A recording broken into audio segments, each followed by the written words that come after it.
Excuse me, sir. Do you know what time it is? Do you have a watch on your wrist, or is it just decoration? 7:48. 7:48! And you are standing in front of me telling me about somebody's grandmother. Is it your grandmother? Is it my grandmother? Whose grandmother are we burying today that caused you to waste my company's time? Security, take this useless man out. David and his wife Linda lived in a small rented apartment in Surulere. One of those apartments where the walls know all your business because they are too thin to keep secrets. The kind of apartment you tell yourself is temporary, but temporary has a way of stretching in Nigeria when the money stops moving. Bills piled up, food became scarce, the small savings they had entered marriage with had long since disappeared. But David kept believing. Every morning he woke up and told himself today could be the day. And every evening he went to bed having not yet found the day he was looking for. Linda watched all of this, and slowly, quietly, something in her began to change. Now, I want you to understand something about Linda before we go further. She was not a wicked woman. She was not heartless. She was a woman who was tired, and tired people sometimes do things that rested people would never do. Remember that. It matters later. Then one morning, David saw it, a job posting. Senior engineering manager, one of the most prestigious engineering companies in the country. A position that matched his qualifications so perfectly, it felt like the advertisement had been written specifically for him. He read it 3 times to make sure he was not imagining it. He applied immediately. And then he waited. 1 day passed, 2 days, 3. On the 4th day, his phone rang. He had been shortlisted for an interview. My friend, do you know what that phone call meant to David Okafor? After 2 years of silence, after 2 years of rejection, after 2 years of watching his wife's faith in him slowly drain away, someone had finally said yes. Come, we want to see you. That night, David could not sleep. Not from worry this time, from hope. The interview was scheduled for 7 o'clock in the morning. By 4 a.m., David was already awake. He heated water on his small kerosene stove. He bathed carefully. He brought out his navy blue suit, the one he had been keeping for his special occasion, and ironed it with the concentration of a man performing a sacred ritual. Every crease, every fold, perfect. He polished his shoes until they could hold his reflection. He placed his certificates, his CV, his project portfolio inside a brown envelope and held it for a moment, the way a farmer holds seed before planting it in dry ground, knowing that everything depends on what happens next. Linda watched him from the bed. Her eyes were not warm, they were watchful. "David," she said, her voice flat and careful, "if you come back to this house today without good news, I don't know what I will do." He looked at her. He saw the exhaustion there, the years of waiting compressed into a single sentence. "I will come back with good news," he said quietly. She turned to face the wall. He left the house at 6 o'clock in the morning, a full hour before the interview, because David Okafor knew Lagos, and in Lagos, you do not take chances with time. He walked briskly through the streets of Surulere, cutting through the route he knew well, his mind cycling through everything he would say. The morning air was already warm and thick. Hawkers were setting up their roadside tables. Okada motorcycles wove through early traffic with their usual fearless confidence. David walked with purpose. His future felt closer than it had in years. He was 4 streets from the company building when the car stopped. A black Toyota Camry screeched to a halt right beside him. The door flew open before the car had even fully stopped, and a young woman almost fell out onto the street. She was well-dressed, mid-20s, but her face was completely destroyed by panic and tears. Mascara running down both cheeks, hands shaking, breathing in short, broken gasps. "Please," her voice cut through the morning air like a blade. "Please, sir, my grandmother, she just collapsed inside the car. She is not responding. Please, I need help." David stood very still, and in that stillness, a war was happening inside him. On one side, the interview, the job, the salary, Linda's face, 2 years of suffering, the future he had sacrificed so much for. On the other, a human life. He exhaled, and he made his choice. He climbed into the back seat. The elderly woman, Madame Grace, was slumped against the door. Her wrapper was twisted. Her breathing was shallow and irregular. She was unconscious. David had learned basic emergency response during his years of working on engineering and construction sites, where accidents were not uncommon. He used everything he knew. He loosened the fabric around her neck and chest. He opened her airway. He monitored her pulse, faint but present. He spoke calmly to the young woman, Sophia, keeping her steady, stopping her panic from becoming dangerous. He did not check his watch again. He already knew. 45 minutes passed, and then Madame Grace Vento opened her eyes. She looked up at the face of a complete stranger leaning over her in the back seat of her grandmother's car and said, in a hoarse but present voice, "Who are you?" "My name is David. You are going to be fine." Sophia wept with relief. She kept saying, "Thank you. Thank you. God bless you," in the rapid, breathless way Nigerians express gratitude when words alone are not enough. She insisted on collecting his phone number and his home address. David gave them without much thought. He had not helped for a reward. He helped because he was David Okafor. Then he buttoned his jacket, picked up his brown envelope, and ran. He ran the way a man runs when he already suspects he is too late but cannot accept it yet. He arrived at the glass doors of the company at 7:48. Inside, behind the reception desk, a man in a crisp white shirt looked up at him. His name tag read, Jonathan Vento, Recruitment Officer. "I am here for the 7 o'clock interview," David said, still catching his breath. "Senior Engineering Manager, David Okafor." Jonathan looked at him the way a secondary school teacher looks at a student who arrives after the closing prayer. "The interviews concluded at 7:30, he said simply. "You are late. You are disqualified." "Please," David held up one hand. "I was on my way here. There was an emergency. An elderly woman collapsed on the road. I helped her. I left my house at 6 o'clock. I was not careless." Jonathan picked up his phone and dialed without even looking at David while he did it. 2 security guards appeared within seconds. They flanked David with professional firmness and walked him toward the exit. The glass doors opened and then closed behind him, like a full stop at the end of a sentence. David stood on the pavement outside, holding his brown envelope, the Lagos sun pressing down on his shoulders. He stood there for a long time. Then he walked home. Linda was waiting. She saw his face the moment he entered.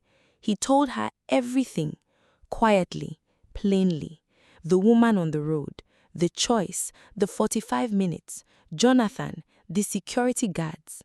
Linda listened without interrupting, and when he finished, something broke open in her. 2 years! Her voice rose and cracked in the same breath. 2 years I have managed this house on nothing. 2 years I have told my mother, yes, he is working on something. 2 years I have encouraged myself that things will change. And today, the chance finally came and you spent it on somebody's grandmother? A woman's life was in danger, Linda. Your wife's life is also in danger. Every single day I am dying here slowly and you cannot see it. She was already at the wardrobe, pulling down her bag, packing with the quiet efficiency of a decision already made. Linda, I love you, David. Her hands kept moving, folding, packing. But love does not pay rent. Love does not put food on this table. And I have run out of the kind of love that suffers without end. She zipped the bag.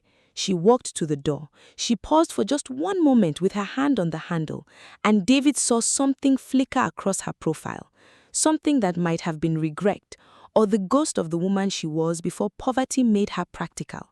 Then the door closed, and David Okafor stood alone. The interview was gone. His wife was gone, and the apartment had never felt so empty. The weeks that followed were the darkest of his life. He ate when he could, which was not always. 3 days in a row, 2 sachets of noodles was everything he had. He sold his transistor radio to a neighbor for 500 naira. He borrowed 1,000 naira from his friend Emeka, who gave it without asking questions, which is the truest form of friendship you will ever find in this city. He prayed, not the loud, demanding prayers of a man who believes God owes him results, but the quiet, uncertain prayers of a man who is not sure God is listening, but has nowhere else to send his pain. And then, on a Thursday afternoon, his phone rang. He did not recognize the number. "Good afternoon, is this David Okafor? My name is Sophia Vento. You helped my grandmother 2 weeks ago." He sat up slowly. "Yes," he said, "I remember." "I have been thinking about you since that day," she said. "I wanted to check on you. Did your interview go well?" Silence. "No," he said softly. "It did not." "Can I come and see you?" When Sophia arrived at the apartment in Surulere, she stood in the doorway and took in everything quietly. The bare walls, the single mattress on the floor, the kerosene stove, the absence of almost everything comfort looks like. She sat on the room's only plastic chair and listened as David told her everything. The interview, Jonathan, the security guards, Linda leaving, all of it. He told it the way a man tells a story he has stopped trying to make sense of. When he finished, Sophia was quiet for a moment. Then she said, "Come and see my grandmother." The taxi ride to Victoria Island felt like traveling to another country. The mansion sat behind electronic gates with a driveway long enough to take a deep breath in. Flowers lined the path to the main entrance. A uniformed housekeeper opened the door. Inside, the air conditioning was perfectly cold. Madame Grace Vento sat in a high-backed chair, wrapped in fine asolke, her eyes sharp and completely present. She gestured David to sit with the calm authority of a woman who had never needed to raise her voice to be obeyed. "Tell me everything," she said, "from the beginning." David told it plainly, and as he spoke, he watched something move across Madame Grace's face. Not just concern, something deeper. Something that looked like the specific anger of a person who has spent decades building something and just discovered it has been carelessly handled. When he finished, she was quiet for a moment. Then she said, calmly and deliberately, "Sophia, call your uncle."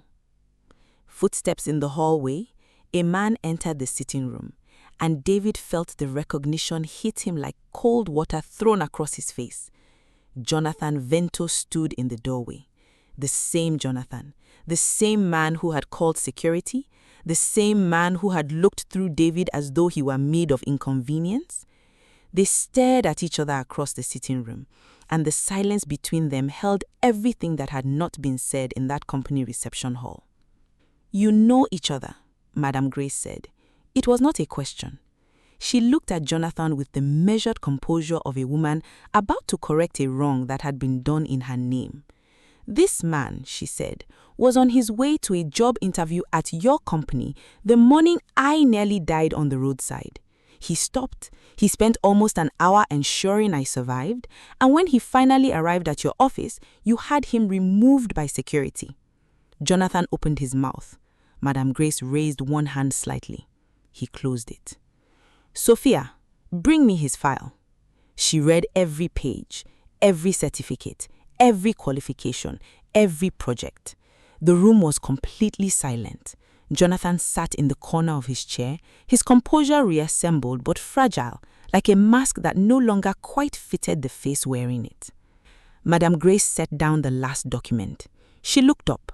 "Jonathan," her voice was very quiet, "who did you hire for the position?" "Bayo Adeyemi, Mama. He started last week." "And how do his qualifications compare to Mr. David's?" A pause. "They are adequate." Madame Grace repeated the word slowly. "Adequate." like a woman weighing something and finding it wanting. Then she turned to David, and she said what David Okafor had waited 2 years and paid every possible price to hear. You will become the new engineering manager of this company. She turned to Jonathan. Adeyemi will be reassigned as his assistant. Jonathan said nothing, because there was truly nothing left to say. Monday morning, David arrived at the company at 8 o'clock sharp, not running, not breathless, not carrying the posture of a man bracing for rejection, walking like a man who belonged there. The receptionist looked up and smiled. "Mr. David, good morning. They are waiting for you." Jonathan met him at the conference room door and extended his hand. "I owe you an apology. You are not late because of carelessness. You are late because you are a decent human being. Those are not the same thing. I should have known the difference." David shook his hand. "Thank you," he said simply. He signed his contract with steady hands. He read the salary figure twice to confirm no decimal point had been misplaced. In the months that followed, David's life changed, but he did not. He remained the same man, simply the same man with room to breathe. He moved from Surulere to Lekki. He bought a modest, sensible car. He called his mother in Anambra and told her everything. She cried for 10 full minutes, and then she said, as Nigerian mothers always say, "I knew it. I have been praying. God does not forget a good person." He repaid Emeka's 1,000 naira with 50,000 and a bottle of good scotch. Emeka laughed until he cried. At work, David led with the particular wisdom of a man who had experienced the bottom of a system and therefore understood what invisibility felt like. He treated junior engineers with dignity. He revised the company's late application policy so that human circumstances could be considered before automatic disqualification. When Jonathan quietly observed this change and raised no objection, David understood it as the closest thing to a second apology he would receive. It was enough. 8 months after signing his contract, on a dry Harmattan Saturday afternoon, there was a knock at his door. He opened it. Linda stood on the threshold. She was dressed carefully, but her composure was assembled over something fragile, something beneath the surface that was not quite holding together. She looked past him into the flat, the furniture, the bookshelves, the evidence of a life that had fully righted itself. He watched her process it quietly, the way people calculate what they walked away from. "David," she said. "Linda." She came inside. She sat on his sofa. He sat across from her in the armchair, the full width of the coffee table between them. "I made a mistake," she said, and the rehearsed quality had left her voice. Something raw had replaced it. "I left at the wrong time. I know that. I said things I should not have said. But David, we built something together. All those years. One bad season should not be the end of everything we were." David looked at her for a long, quiet moment. "Do you remember what you said the day you left?" he asked gently. She looked down. "You said what you truly believed," he continued. There was no bitterness in his voice, no revenge, just honesty, which is sometimes more difficult to carry than anger. "You said a man who helps strangers while his wife suffers is foolish. You said love without money means nothing. Those were not words spoken in anger, Linda. Those were your values speaking. And I cannot rebuild a marriage with someone whose understanding of who I am is that far from the truth of who I am." "People change," she whispered.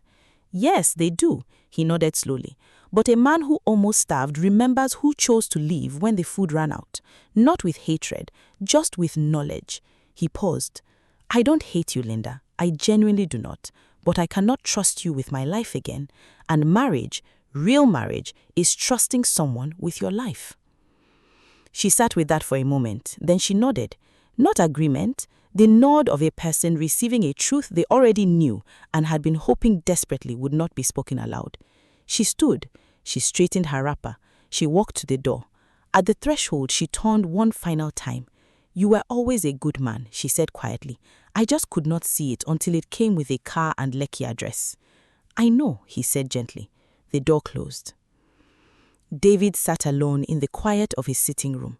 No triumph, no bitterness, just the clean, honest stillness that follows a storm that has finally and fully passed. He thought about that morning in Lagos, the car stopping, Sophia's face, the old woman unconscious in the back seat, the 17 minutes on his watch, the choice.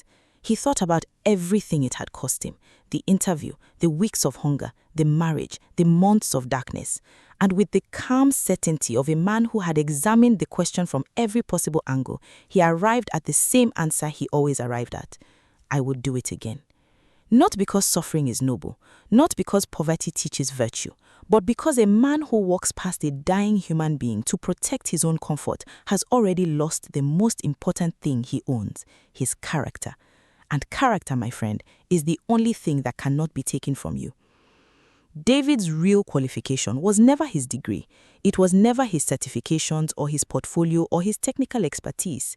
His real qualification was this: the willingness to remain a good human being when it was most expensive to do so. And that is what destiny rewarded. Not the ambition, not the resume, the man. So I leave you with this today. Life will test you. It will not always test you with easy questions. Sometimes the test arrives as a car stopping on the side of a road, as a moment where doing right costs you everything and nobody is watching to give you credit for it. In those moments, remember David Okafor. Today's struggle is not tomorrow's reality, but who you are during the struggle, that is always tomorrow's foundation. Thank you sincerely for watching this story all the way to the end. If it moved you, please leave a comment below and tell me which part touched you the most. Like this video, share it with someone who needs to hear it today. And if you are not yet subscribed, please do so now so you never miss a story. Until next time, stay kind, stay patient, and never let this world talk you out of being a good person. God bless you. We will see you in the next one.